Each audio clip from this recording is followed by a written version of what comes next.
Hey everybody, day 3 of a day in the life of Jesus. It's been quite simple so far, hasn't it really?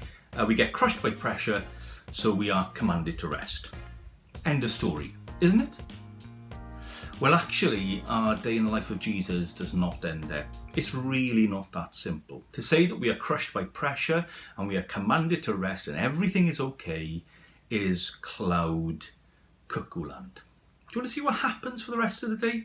Come with me to Mark, and we'll go back to Mark chapter 6, and let me read verses 33 to 44. It's a long reading, but I want you to imagine being there on that day. I want you to imagine all that's happened. Remember now, you just found out that John the Baptist has been beheaded. You've just been on a massive ministry tour where you haven't had time to eat. And you've just wanted to go off and relax and have rest. And you've been commanded to go off to a solitary place.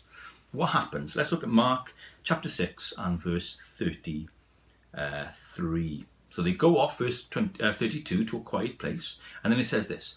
But many who saw them leaving recognized them and ran on foot from all the towns and got there ahead of them. Think about that. Jesus saw their need for rest. The disciples saw their need for rest. But no one else saw their need for rest. Brothers and sisters, sometimes when you need rest, other people don't see it. Parents, when you need time for rest, your kids don't see it. People in work, when you need time for rest, often your employers don't see it. Even in the church, sometimes when you need time for rest, we don't see it and we put you on another rota. You need to understand that other people generally will not see our need for rest. They always will see their need over ours. Read on, verse 34. When Jesus landed and saw a large crowd, he had compassion on them, because they were like sheep without a shepherd. So he began teaching them many things. Think about this. Jesus went to rest. Jesus commanded his disciples to rest. But he's seen the crowds, he's had compassion on them, and he has decided to help them. Jesus has made a judgment call here. We need to understand that. Sometimes we need to rest, but at times we can't rest. We need to do the work that God has called us to. Let's see what happens. Well, he helps them. He's miraculous. So it's going to be easy, isn't it? Doing what Jesus wants us to do, isn't it going to be easy? Have a look at verses 35 to 36. By this time, it was late in the day, so his disciples came to him. This is a remote place, they said, and it's already very late. Send the people away so that they can go to the surrounding countryside and villages and buy themselves something to eat. This is a huge day, isn't it? And the disciples just want to get out of it. They see the big problem coming. How are we going to feed everyone? They just want to send everybody away. They want to put the brakes on. They want to use common sense. But here it comes, verse 37 to 38. But he answered, you give them something to eat. Let's be honest, Jesus is now taking them beyond what they can handle. Can you feed 5,000 people when you haven't got anything at the end of the day in the middle of nowhere where there's no Tesco's? What is going on here? Jesus is taking them beyond what they can handle. Listen to what they say. They said to him, that would take more than half a year's wages. Are we to go and spend that much on bread and give it to them to eat? Verse 38, how many loaves do you have? He asked. Go and see.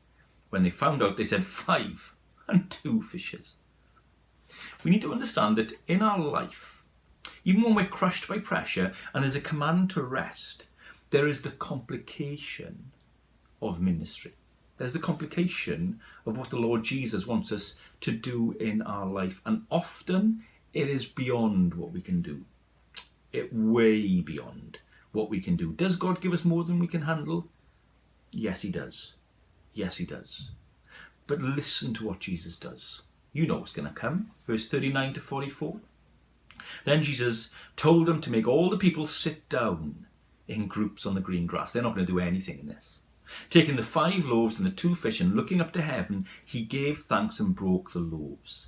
Then he gave them to the disciples and distributed them to the people. He also divided the 2 fish among them all. They all ate and were satisfied. And the disciples picked up 12 basketfuls of broken pieces of bread and fish. The number of the men who had eaten was 5,000. What an amazing account. Sometimes Jesus commands us to do something which is beyond what we're able to do, but he provides. If you feel you are being pushed beyond as you're crushed, you need to rest. But sometimes you will be pushed beyond and you're okay. The key thing is this. Make sure that you're working from rest, not for rest.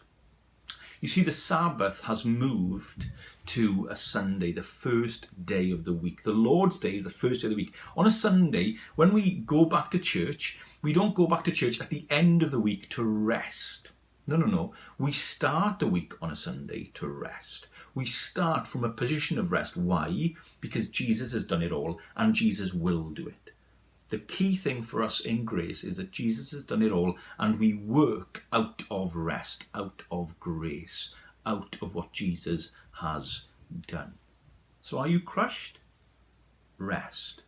But realize sometimes in the midst of that rest, God will get you to do something extraordinary because he is the one doing it.